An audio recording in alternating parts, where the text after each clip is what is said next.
my channel. My name is Natea, and this is Nesthetics, where I talk about topics that I care about and you should care about too if you choose.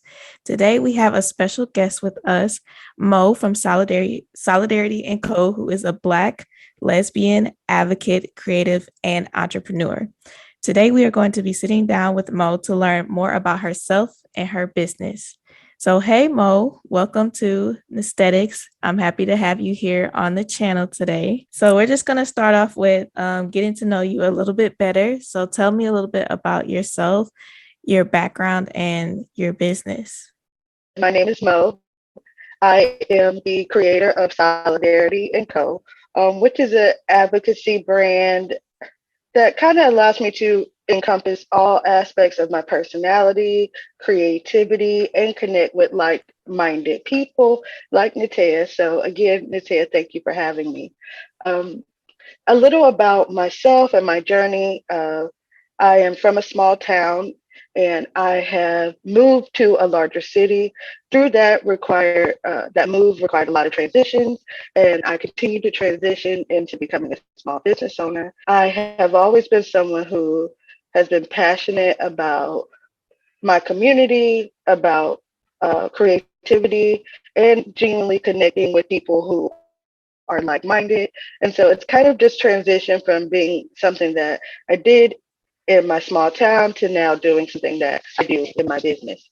So, how long have you been doing Solidarity and Co., and what made you start your business? Yeah, so Solidarity and Co. was created about a year ago. It was really inspired by the events and circumstances around the George Floyd murder. And I was instantly moved into being a part of the movement and being a part of everything that was going on there. Um, because, as I was saying, this has been a bit of my passion since I was a little kid. And then I realized that at this moment, it was a time for me to transition into processing this into my adulthood. So in March, I had the idea. This was 2020. And in May, I went ahead and I began posting. And from there, it has just grown. Immediately, I was supported by my community, and we have been flourishing ever since. I think a big inspiration for t-shirts, which are a huge part of my brand and how, we've been able to monetize, is that I've always loved fashion and being fashionable, but being comfortable. And then I've always been known as someone who has a big mouth. So advocacy really was just, for lack of a better term, advocacy was really just allowing me to use my voice for good.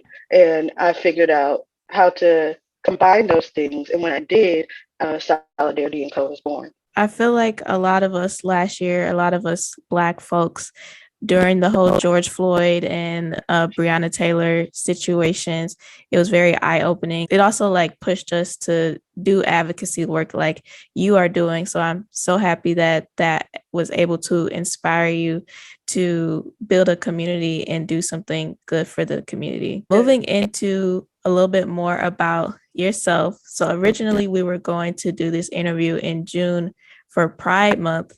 And I wanted to talk a little bit more about what it means to you to be Black and proud. Yes. So that means everything to me because at the core of who I am, I am a Black woman who was raised by Black women. I have a large family of predominantly Black women who are all huge voices and I would say powerful and inspiring in their own ways. And so Black is just who I am. It is at my essence and it is at my core. I enjoy my culture, but I'm also very proud of it. And then, of course, proud or pride is attached to me being both Black and being a member of the LGBTQ community. And as a Black lesbian, there was a journey to being proud of being both. I felt oftentimes that it was okay if I was proud of being Black in one situation, or in another situation, it would be appropriate to express my pride. And in this moment, as I am before you today, I am proud of both elements. And I live in that truth boldly because I'm advocating for both the Black community and for the LGBTQ community, as well as the Black LGBTQ community, as well as Black disabled people. And I do that all under the term intersectionality. Um, or identifying myself as being intersectional. And once I was able to put my finger on the word intersectional and learn what intersectional meant, I realized that I had always been existing at an intersection, and that, I guess, confirmation of the word intersectionality or being intersectional, created by Kimberly Crenshaw, was really enlightening for me and allowed me to embrace myself as both Black and proud, in the sense that I am of this culture, but I represent so many other cultures here, so many other classes, so many other marginalized groups, that I am able to be effective because of both my lived experience, the education I've consumed, and because of the passion in my heart that I have for people. Mm-hmm. Yeah, I like the idea of intersectionality, and I learned about it as well through Kimberly Crenshaw's, I think her TED Talk like 4 years ago. And just Mm-hmm. listening to that, it was very eye opening to see how two identities can intersect into one and how you navigate with both of those identities. So I love hearing your story about how you don't neglect either of your identities, being Black or being a lesbian. And I think that's very important. And just through your social media, I notice how you take pride in your identity, and it's very admirable. So, did you always take pride in your identity, or was it something you had to build up within yourself? Yes, that's a great question, because to touch on, before with the intersectionality, I come from a underprivileged community. I come from a single parent household. A lot of opportunities weren't available to me. And so being able to see, I guess, a plan or create a plan or vision for myself that existed beyond my community really allowed me to empower myself and motivate myself in tough times. So if I was not necessarily proud based on my identity while I struggled with coming to terms with it, I was definitely proud of myself because of the type of person that I was. I was proud of my good heart, of my ability to share and care for others, my ability to make friends quickly and make people laugh, and to really make people genuinely feel seen and heard, because I saw them and I heard them. And so their stories weren't lost on me. And so I was proud of being that person before. I was proud of even being Black or proud of being gay. Um, that definitely took some time, but I learned how to maneuver it, and I really believe that I was able to accomplish this level of pride because at the foundation of who I am was all of these positive attributes. And so, yeah, it's been a journey, but it is something that I haven't always had. It is something that I've definitely learned and come to terms with. But I also kind of charted my own path and didn't follow the rules of the society or the community that I was in. I kind of learned to do things my own way. Mm-hmm. Yeah, I think it's very important to go on that journey. And I'm happy that throughout that journey, you have found self acceptance and you have maneuvered in the world just being authentically you, which is so important. So, were Yeah, there any points in your life that you feel like you struggled or felt hesitant about being authentically you? absolutely. As a Black lesbian woman, one of the things that I realized in adulthood that I didn't necessarily feel as a child was that I was constantly having to come out in new spaces. And, as this girl in a small town, it's like we all knew each other for the most part. We've known each other since we were kids. So literally my community was with me on my journey as I started to like walk about town with my girlfriend, or the rumors would spread that, I was potentially a lesbian. So I was hesitant to express it as a child, but when I became an adult and ended up being in the corporate sector, it was even more daunting because now every, new group that I was placed in, even within the same company, sometimes you'd be switched between teams or you'd be promoted to a different project or be assigned different duties. And when I'm working with these new people, it is something that I feel compelled to share with people now. But uh, in the beginning, it was just like, I don't know how these people are going to take me. Will they respect me the same? Will they,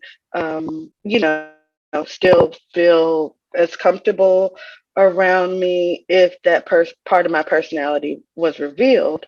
But I was also weary of making friends or connecting with people who did not understand me fully. And so it quickly became a requirement for me that if you were to embrace me in the professional level, then I also wanted to be embraced because of my differences. So I guess in that moment, I didn't want to be someone who came across as not proud or comfortable. I didn't want to come across as someone in the closet.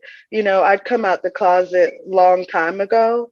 So it was something that, for me, I had to say this before people really attached to me, because I didn't want that to be a reason for us to no longer be able to work together or any kind of disjointment within a group or a team setting. But yeah, as a kid, I was definitely hesitant. I was in this small town. I was kind of being outed before I even knew what my uh, sexuality was. And it was tough to handle that. It really was. It was a dark moment in my life. I Hmm. just really attached to Christianity at that moment. And I really was, throwing myself into asking God, like, his purpose, and what were his intentions for me and why this. And then, I think in those moments of prayer and in that darkness, I was enlightened that, I would still be loved and he made me perfect in his image. And so I stopped questioning and stopped being so hesitant, and eventually like told my mom and told my grandma. And luckily, they still expressed their love for me in spite of it. And yeah, I was able, once my family knew, the most important people to me, I was able to kind of block out the haters, Hmm. so to speak, and continue to live my best life. Yeah. I'm happy to hear that your family was accepting of you, especially your mom and grandma, because I know there are like statistics that show that people are part of the LGBTQ community. There's a large LGBTQ homeless population because of their identity, and sometimes their parents like kick them out of their house. But I'm happy that with you that was not your story.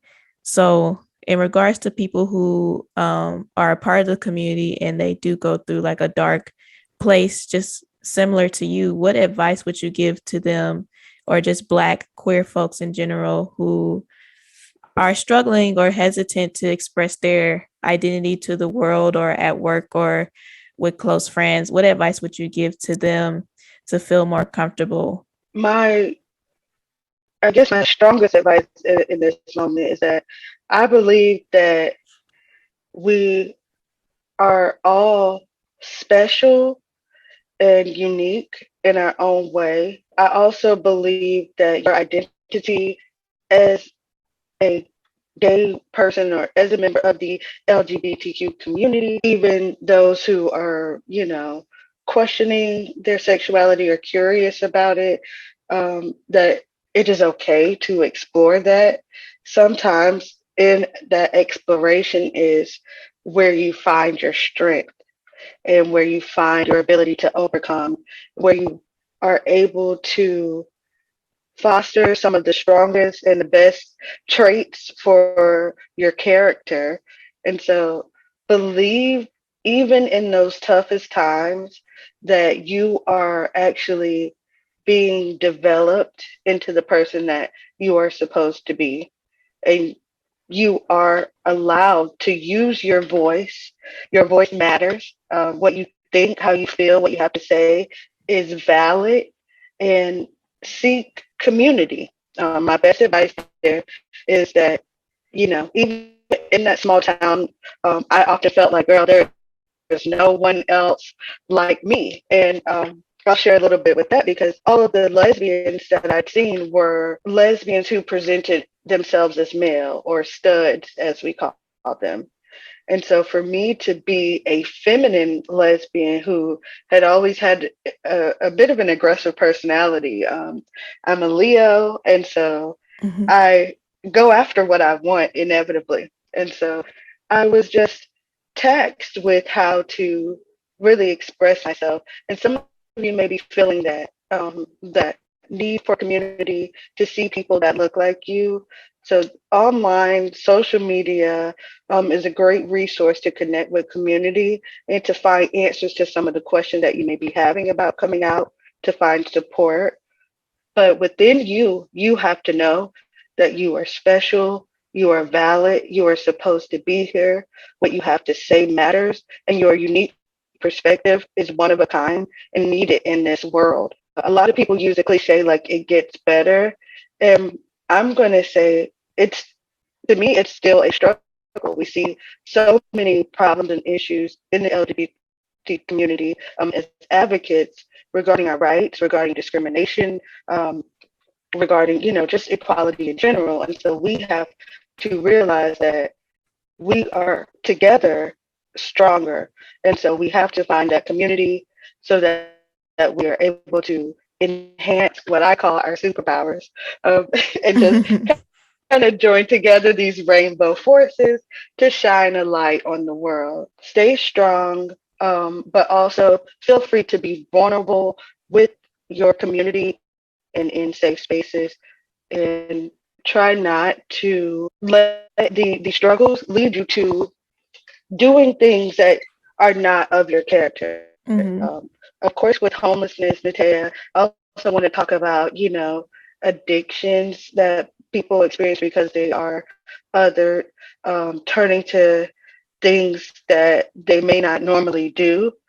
So please, in that time, even though it may be a struggle, remember that you are loved, that you are valuable, and of course, that there are people like you who need you and who need to hear your voice. Yes, I love that advice. And I have one more question. Earlier, you were talking about intersectionality and being both a Black Mhm. and a lesbian woman. So, do you ever feel like with that intersection, do you ever feel left out of either group? Like when you're with your Black community, do you ever feel left out because of your lesbian identity? Or when you're in the lesbian community, do you ever feel like you're left out because of your Black identity? Just because I know that sometimes there is discrimination in both, where some Black people aren't as accepting of LGBTQ folks, and then some LGBTQ folks aren't as accepting of Black folks. So I was just wondering if you've ever had any experiences with difficulties with your intersection. Yes, and that's a great question to take. I'm glad you asked it because I always feel that. I am unable to remove either parts of my identity. So for me, it is important that both parts of me are represented in the spaces that I come in. When I am speaking with other advocates for Black women, I am sure to represent myself as a Black queer woman.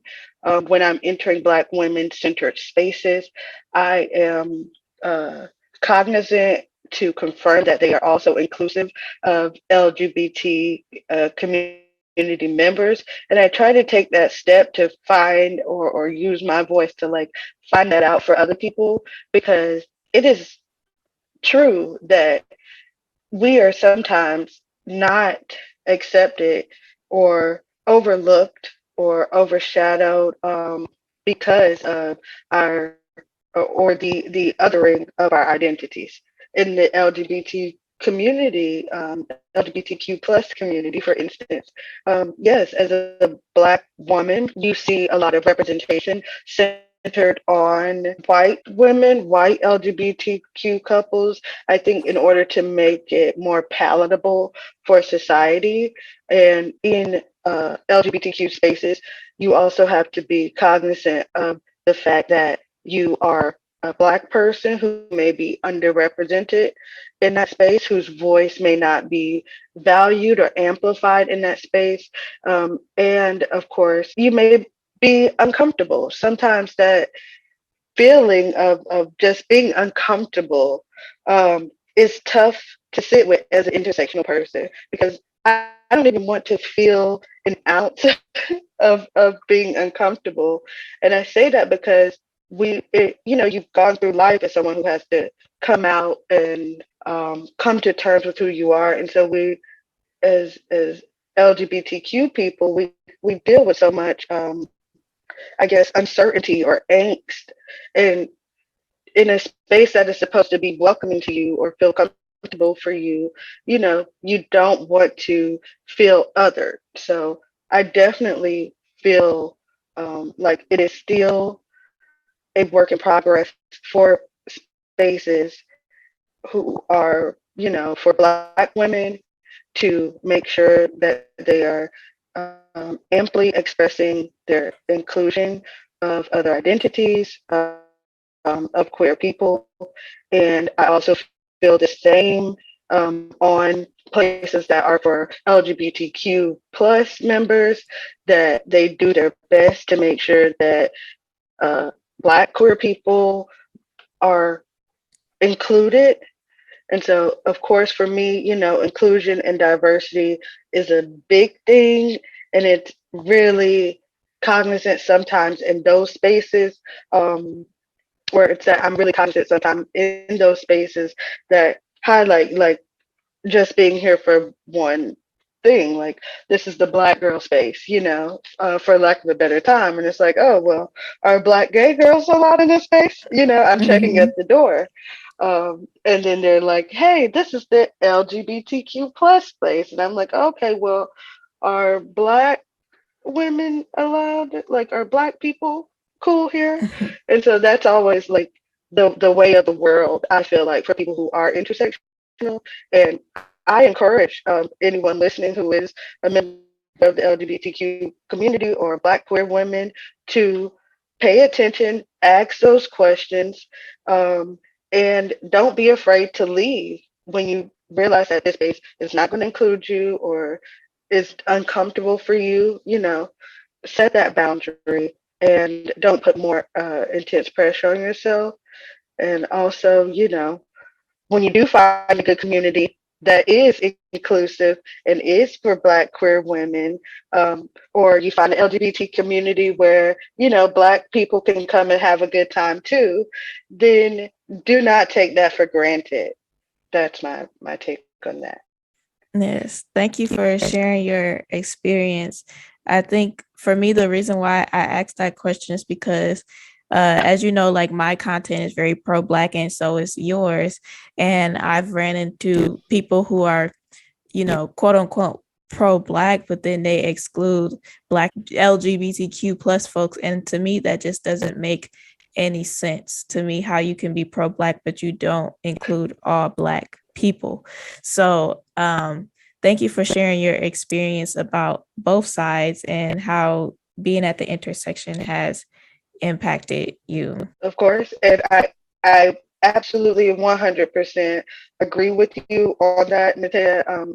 In order for you to really be pro-Black, you have to include LGBTQ people, you have to include the disabled communities, you have to include Black and Indigenous people. And yeah, we have, honestly, as Black people, infiltrated all cultures because we're just that dope.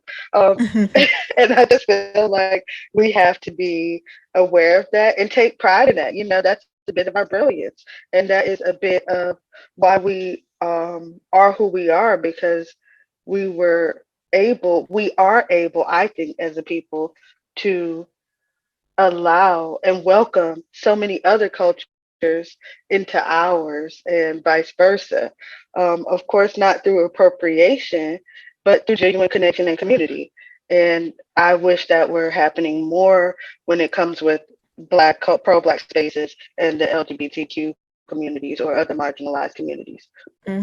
Yes, I definitely agree. Well, Mo, thank you for stopping by today and allowing me to talk to you and do this interview with you. It was a pleasure learning more about you, your business, and just some of your experiences as a Black lesbian woman.